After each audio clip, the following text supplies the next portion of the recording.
Muy buenos días, les invito a abrir sus Biblias en la carta a los Efesios del apóstol San Pablo en el capítulo 3.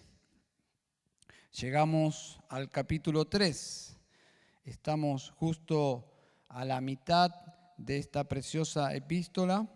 Las semanas han pasado y ahora nos encontramos en este precioso capítulo 3 conectado en su contexto con el capítulo 2. Vamos a leer el versículo 1. Dice: por esta causa yo, Pablo, prisionero de Cristo Jesús, por amor de vosotros los gentiles. Vamos a orar. Querido Padre, esta es una porción preciosa. Queremos rogar tu ayuda para que no solo podamos entender su verdad, extraer su teología, sino observar cómo se aplica, Señor, en nuestras vidas. Padre, gracias por tu Santo Espíritu que nos asiste para esta tarea, Señor, de, en mi caso, poder enseñar tu palabra. Señor, que solo quede en el corazón de mis hermanos lo que es verdad, lo que es bíblico, Señor, y que tú les ayudes a mis hermanos a poder entender, Señor, esta porción preciosa de tu palabra, Señor. Oramos en Cristo Jesús. Amén. Pablo se prepara para escribir la oración por la iglesia y de repente hace un alto, un paréntesis del versículo 2 al versículo 13. Si ustedes literalmente observan, hay un paréntesis. Se observan allí los símbolos del paréntesis. Luego retoma la oración que tenía en mente en el versículo 14. Dice: por esta causa, pues, doblo mis rodillas ante el Padre de nuestro Señor Jesucristo. Y continúa escribiendo y orando. Lo pueden ver al paréntesis. Abre en el versículo 2, cierra en el versículo 13. Así que hoy me toca predicar estos profundos pensamientos de Pablo antes de orar. Esa meditación justo antes de entrar en su tiempo de oración. El próximo domingo oiremos, Dios mediante, esa oración a partir del versículo 14. Él dice en el versículo 1 que es prisionero de Cristo Jesús por amor de vosotros los gentiles. Y cierra en el versículo 13, observen, en el versículo 13 dice: ruego por tanto que no desmayéis a causa de mis tribulaciones, haciendo mención a sus prisiones, el hecho de ser prisionero. Dice: a causa de mis tribulaciones por vosotros, es decir, los gentiles, porque son vuestra gloria. Mis tribulaciones son vuestra gloria. Pablo no le quita el dramatismo a su situación, porque humanamente es mejor estar libre que preso, pero lo que observamos es que no hay en Pablo amargura, sino gozo de estar donde Dios quiere. Y sin dudas la voluntad de Dios era en ese momento en la vida de Pablo la prisión. Está allí, dice, por amor a Cristo y por amor a ustedes, los gentiles. Su encarcelamiento es parte de la misión que Dios le encomendó a Pablo y el compromiso, refleja el compromiso que Pablo tenía con esa gran comisión. Realmente Pablo era un misionero comprometido con la causa de Cristo. Hablando con un misionero extranjero en el interior de nuestro país, él me hablaba de su padre, misionero también, ya fallecido. Me hablaba de la obra que él había hecho en esa provincia y yo asumía que su padre, siendo extranjero, había regresado a su país y estaba sepultado en su tierra. Para mi sorpresa, me contó que no, que su padre había decidido servir al Señor hasta el último día de su vida en este país, que no era el suyo. Su padre estaba sepultado en el cementerio de la ciudad de esa provincia. Su padre había dado su vida para servir a Dios, a los argentinos, hasta su último aliento. Y su tumba estaba allí como un testimonio de su entrega y amor. Realmente fue un misionero que amó a este pueblo. Pablo amaba a los gentiles. No su sepultura, pero sí su prisión.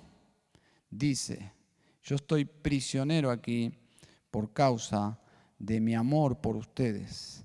Pablo amaba la iglesia y amaba el ministerio que recibió de Jesús. Recuerden que Pablo era misionero, apóstol a los gentiles. Ahora, humanamente, Pablo era todo lo opuesto a los gentiles. Todo lo opuesto a esta gente que Dios le había llamado a servir. Su formación, su forma de pensar, su forma de vivir, de comer, de ver la vida, de ver al mundo, su cultura, todo era diferente a la gente que ahora él estaba sirviendo y amando. Todos nosotros, naturalmente, y es lógico, somos de asociarnos, de juntarnos con nuestros iguales. Nos distanciamos naturalmente también de las personas diferentes a nosotros. Pero si le sumamos nuestro desagrado por esas personas, nuestra distancia será aún mayor. Pablo, en su esencia, jamás hubiese elegido ser apóstol de Cristo, en primer lugar. Porque Jesucristo, para Pablo, para Saulo, Jesús era un falso Mesías. Pablo jamás hubiese elegido ser misionero a los gentiles, puesto que Saulo, siendo él un fariseo, y como fariseo, estas personas eran inmundas, ya condenadas. Y Pablo jamás hubiese elegido ir preso por el Evangelio. Quizás como fariseo hubiese aceptado ser prisionero por Moisés, por la ley de Moisés, o por el templo, o por las tradiciones fariseas, pero no por el Evangelio, puesto que él perseguía a los creyentes para que dejen de predicar el Evangelio. Pero Pablo, estando en esa misión farisea, persiguiendo a la iglesia, odiando a la iglesia, se encontró con el Señor de la iglesia. Pablo era un león amenazante, feroz, en busca de sus presas, los cristianos. Es lo que leemos en Hechos 9:1, cuando dice Saulo, respirando todavía amenazas y muerte contra los discípulos del Señor, respirando todavía amenazas y muerte contra los discípulos del Señor. La idea es de una fiera hambrienta como... O sea, ese era Saulo en busca de sus víctimas. Dice el versículo 3, y sucedió que mientras viajaba, todos conocen, o casi todos, conocen el relato, le salió de repente un león más amenazante que Saulo. Saulo cae a tierra como un luchador derrotado, humillado y vencido y pregunta, ¿quién eres, Señor? Y el Señor dijo, yo soy Jesús a quien tú persigues. A partir de allí, su misión es totalmente redirigida para ser un misionero cristiano, ya no un fariseo misionero en busca de muerte, ahora es un misionero cristiano en busca de dar vida, de entregar el evangelio absolutamente impensado y humanamente imposible.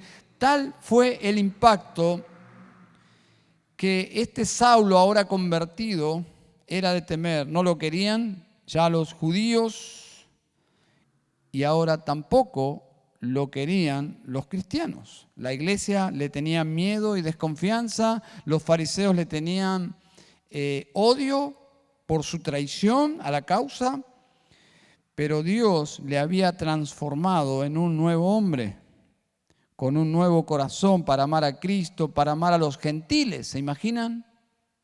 Amar a los gentiles, amar el evangelio, amar a los cristianos.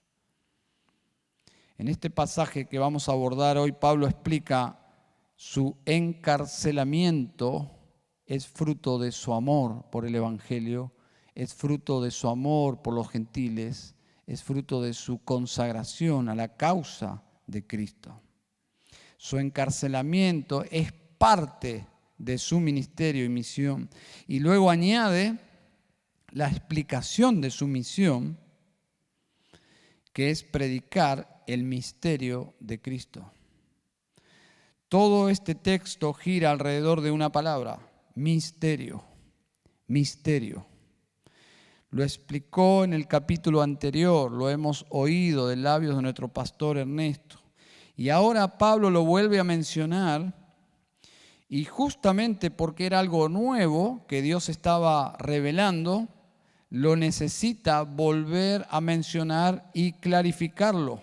Él desea atornillarlo en la mente y en los corazones de sus lectores y por supuesto en nuestras mentes. El contenido de nuestro pasaje, siendo el misterio el gran protagonista de este texto, podríamos decir que son 3 puntos. En primer lugar, el misterio es oculto en Dios. Vamos a encontrar esa expresión aquí, oculto en Dios y ahora revelado por Dios. En segundo lugar, menciona el misterio es de Cristo y en tercer lugar, el misterio es ahora el ministerio de Pablo. Pablo es el encargado de predicar, enseñar, aplicar este misterio por medio de su servicio a los gentiles. Su ministerio no nace de él mismo, sino que le fue revelado por Dios. Observen versículo 2. Si en verdad habéis oído de la dispensación de la gracia de Dios que me fue dada para vosotros. No nace en Pablo, le fue dada por Dios. Versículo 3, que por revelación me fue dado, señale, subraye, me fue dado. Pablo está aclarando. Dice, me fue dado a conocer el misterio, tal como antes os escribí brevemente. Pablo recibió de Dios este misterio, lo entendió y ahora lo está enseñando, lo está predicando y tiene implicaciones prácticas en la vida de los creyentes. Pablo desea comunicar que su ministerio tiene la autoridad, el respaldo de Dios. Él es simplemente un heraldo del rey. Su mensaje no es su mensaje, le fue encomendado. Y su deseo es ser fiel en comunicar este mensaje, este misterio.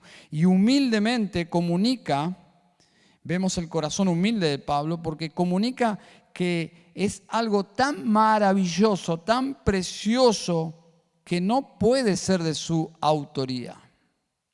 Ningún hombre podría haber inventado algo tan majestuoso. Él simplemente lo recibió. Algo muy similar es como Daniel explica el origen de su capacidad para interpretar sueños. En un sentido, vemos la misma humildad en Daniel para explicar su ministerio. En Daniel 2:26, el rey pregunta, ¿eres tú capaz, Daniel, de darme a conocer el sueño que he visto y su interpretación? Respondió Daniel ante el rey y dijo, en cuanto al misterio que el rey quiere saber, no hay sabios, encantadores, magos, ni adivinos que puedan declararlo al rey. Pero, hay un Dios en el cielo que revela los misterios, y Él ha dado a conocer al rey Nabucodonosor lo que sucederá al fin de los días. La humildad de Daniel, así también la humildad de Pablo. Este misterio de lo que Dios está ahora haciendo, lo que estoy explicándoles, hermanos gentiles, Dios mismo me lo hizo entender. No es propiamente de mi capacidad, de mi humanidad, de mi inteligencia. Lo hace con esa misma humildad que estaba en Daniel. En el versículo 8 dice: a mí que soy menos que el más pequeño de todos los santos, se me concedió esta gracia, anunciar a los gentiles las inescrutables riquezas de Cristo. Qué maravilloso el apóstol Pablo, un apóstol humilde. Cuando tenemos un concepto correcto del Evangelio de Cristo, del glorioso Evangelio de Cristo, nos sentimos agradecidamente muy pequeños. El Evangelio es grande, Cristo es grande, la gloria de Dios es grande y nosotros somos tan pequeños. Soy el menos, que soy el menos, que el más pequeño de todos los santos. Eso es humildad verdadera, no es falsa humildad. Miren cómo Pablo se llama a sí mismo en el capítulo 3, versículo 7. Dice: del cual fui hecho ministro. Del cual fui hecho ministro. Hace una referencia en esa palabra ministro. La palabra original es un humilde sirviente. Un simple y humilde sirviente. El Señor nos ayude. El Señor nos ayude a que una de las características con la cual nos asocien a los cristianos sea la humildad. La humildad. Pablo explicó en el capítulo 2 la unidad de judíos y gentiles, el mismo poder que actuó en su vida. Un fariseo que antes odiaba a los cristianos, despreciaba a los gentiles, perseguía la iglesia, ahora amaba a Cristo, amaba el Evangelio, amaba a los cristianos y amaba a los gentiles. Ese mismo poder es el que actuó en la formación de la iglesia, el poder del Evangelio que unió a judíos y gentiles y les dio la capacidad de convivir en un mismo cuerpo, que ahora en Cristo son un solo pueblo. Este es el misterio, la iglesia. 3 veces menciona misterio, misterio, versículo 3, misterio, versículo 4, misterio, versículo 9, misterio. Cuando algo se repite una y otra vez es porque es el asunto, probablemente, de este capítulo. En el versículo 6 dice: a saber que los gentiles son coherederos y miembros del mismo cuerpo. John Stott, el fallecido John Stott, teólogo y pastor, explica qué es misterio.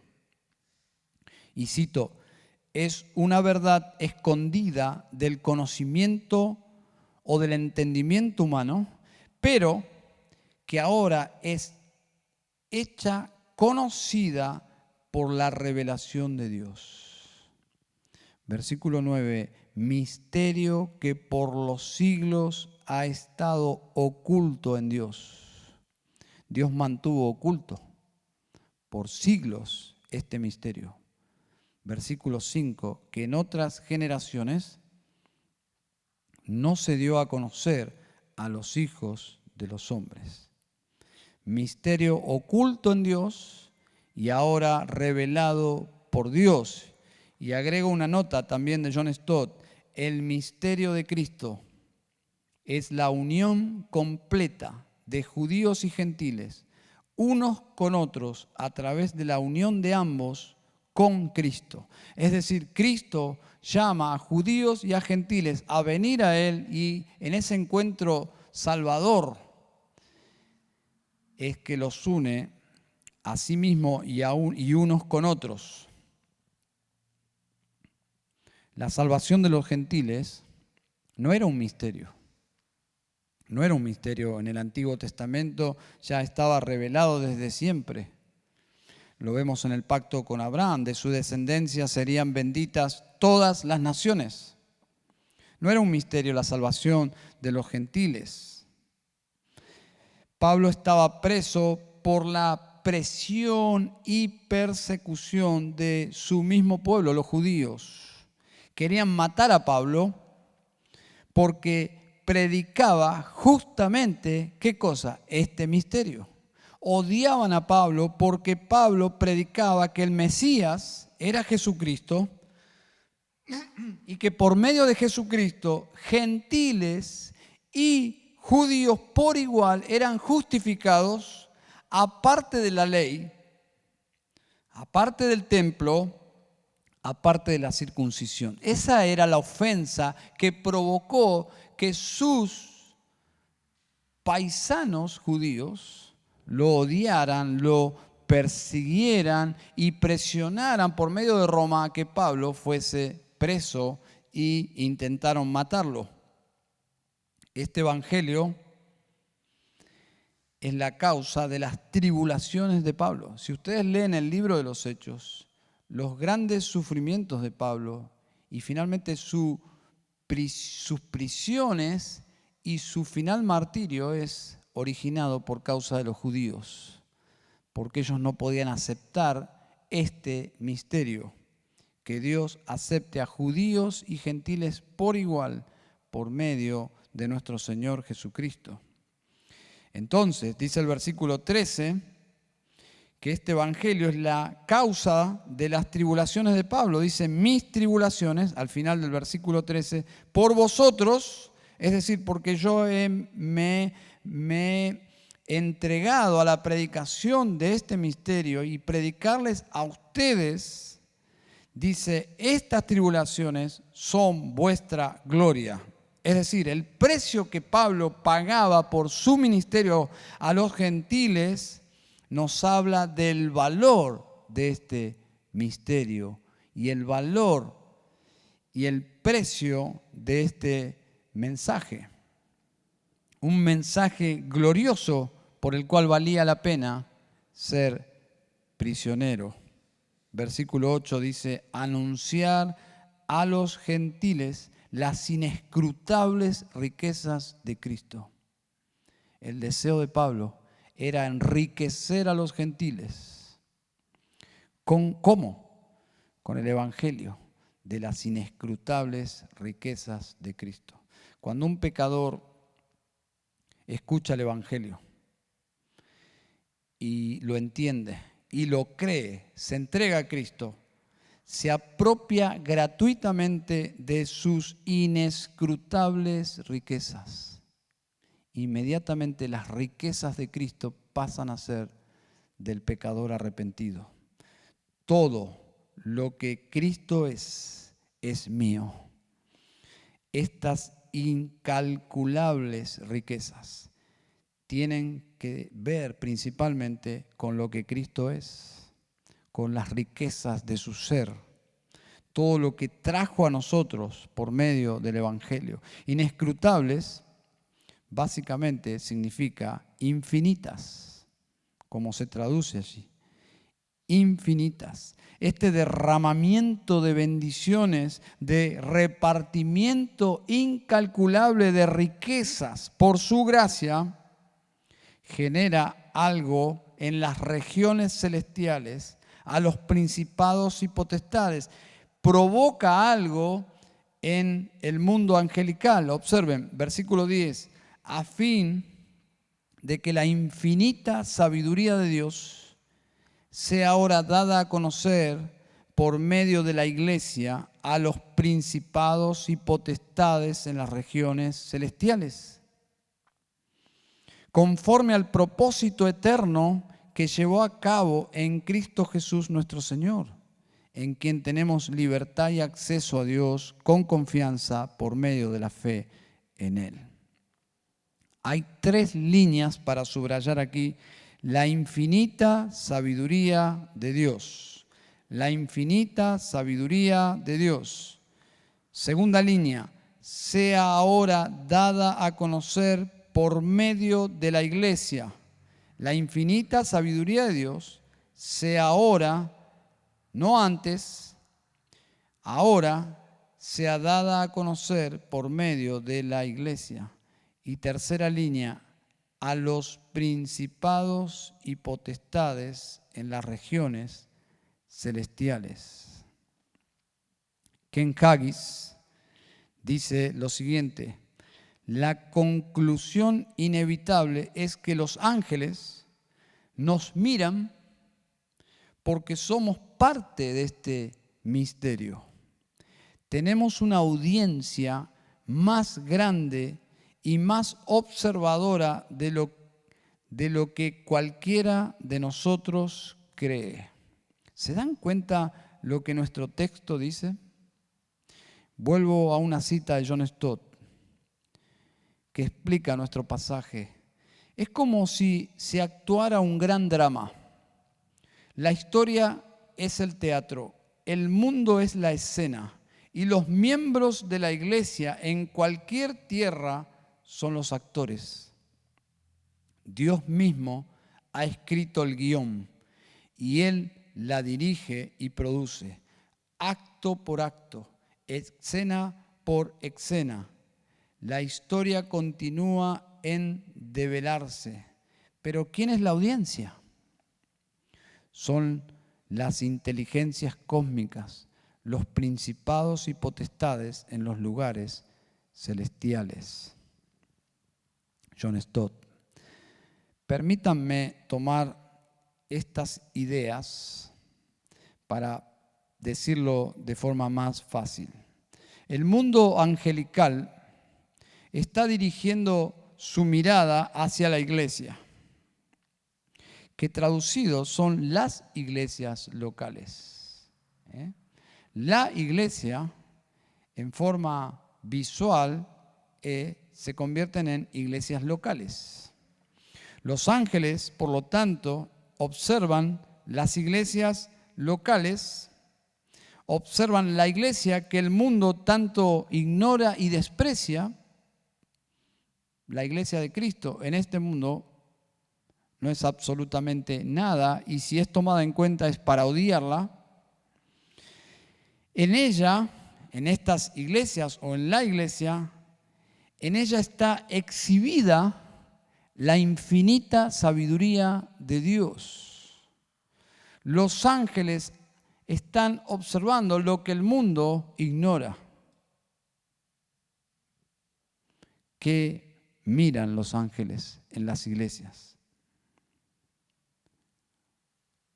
Observan con una mirada casi como no perdiendo detalles la infinita sabiduría de Dios. La palabra infinita podría traducirse multicolorida, un espectáculo maravilloso, como un lienzo de miles de hilos entretejidos, manifestando así la diversidad y la unidad, cómo Dios está entretejiendo en sus multicolores con un obrar de gracia en la iglesia, la gracia que salva y que une tantas vidas destruidas por el pecado en un solo cuerpo. Este obrar de gracia, de infinita sabiduría de parte de Dios, los ángeles no pierden detalle. ¿Qué sabiduría se expone en la iglesia?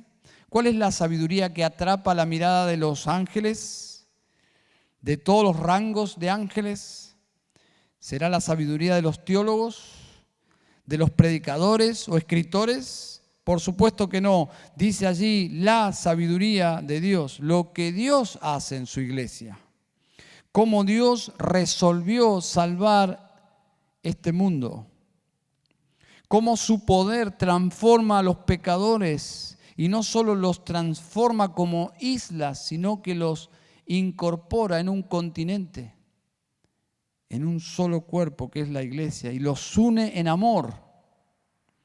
Y más allá de sus preferencias, culturas, economía o color de piel, Dios los une en amor en este pueblo que es la iglesia. Para Pablo, el mundo, si miramos el mundo de los ojos de Pablo, el mundo estaba dividido en dos grupos: Israel y los gentiles. Dos mundos incompatibles, enemigos entre sí. Se odiaban y se distanciaban mutuamente. Dios decidió formar en su infinita sabiduría un tercer y nuevo pueblo, que es un misterio, algo nuevo, que es la iglesia, compuesta de ambos pueblos, antagónicos e imposibles de unir. Dios lo hizo con su poder y su sabiduría. Y los ángeles observan esta sabiduría infinita de Dios. Entonces, repasando, el misterio es oculto en Dios y ahora revelado por Dios. El misterio es de Cristo. El misterio es ahora el ministerio de Pablo. Pablo es el encargado, recibió el encargo de parte de Dios de comunicar, enseñar en la iglesia este maravilloso espectáculo a los ángeles, el evangelio en la iglesia, este poder maravilloso y profundo de Dios que transforma a las personas antagónicas que ahora se aman, judíos y gentiles, unidos en un mismo pueblo, la iglesia de Cristo. Un asombroso misterio revelado en Cristo por medio de los santos apóstoles y profetas por el Espíritu. Una misión para la iglesia: llevar el mensaje de las inescrutables riquezas de Cristo a otros. La misión de Pablo es nuestra misión. Llevar el evangelio es enriquecer a las personas de forma infinita con las riquezas, inescrutables riquezas de Cristo. Cuando explicamos a alguien el evangelio, estamos llevando ese mensaje que puede transformar a esa persona y que va a enriquecer a esa persona y que va a unir a esa persona al cuerpo de Cristo. Este maravilloso escenario donde Dios está manifestando su inmensa gracia y sabiduría. Vamos a orar. Querido Padre Celestial, te damos gracias por este mensaje que un día transformó nuestras vidas, así como transformó la vida de Saulo de Tarso y lo transformó en un hombre útil en tu reino. Lo transformó en el apóstol Pablo. Lo transformó de tal forma que fue efectivo en su ministerio y pudo servirte y pudo amar y pudo servir a otros, especialmente a la iglesia.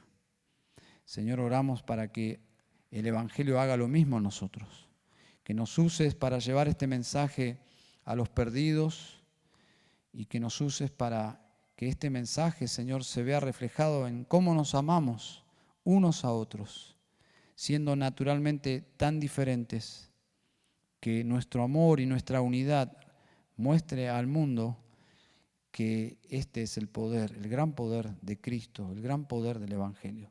Señor, qué misterio precioso. Oramos agradecidos por tu palabra. En el nombre de Jesús. Amén y amén.